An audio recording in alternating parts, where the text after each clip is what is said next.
পটুয়াখালীর গুরুত্বপূর্ণ বাস টার্মিনালটির বেহাল অবস্থা দেখলে মনেই হবে না যে শহরের রাস্তাঘাট, অলিগলির রাস্তা এতটা সুন্দর, সাজানো গোছানো, ছিমছাম পরিপাটি। টার্মিনালটি সংস্কারে বাস্তব ও গ্রহণযোগ্য কোনো উদ্যোগ লক্ষ্য করা যায় না।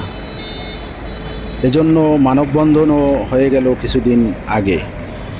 পরে ট্রাকে করে কিছু সুরকি, বালি ও কিছুটা বিটুমিন নিয়ে এসে লিপস্টিকের মতো করে প্রলেপ দিয়ে যায় কর্তৃপক্ষ, যা একটু বৃষ্টি এলেই যেই অবস্থা সেই হয়। টার্মিনালের মধ্যে বড় বড় খানাখন্দের কারণে পানি জমে পুকুরের আকার ধারণ করেছে। ফলে মহাসড়কের উপর দাঁড়িয়ে যাত্রী ওঠানামা করায় বাসগুলো। এতে ভোগান্তি হয় যাত্রীদের। মোটরসাইকেল ও অটো রিকশা প্রায় উল্টে পড়ে যাত্রীরা আহত হয়।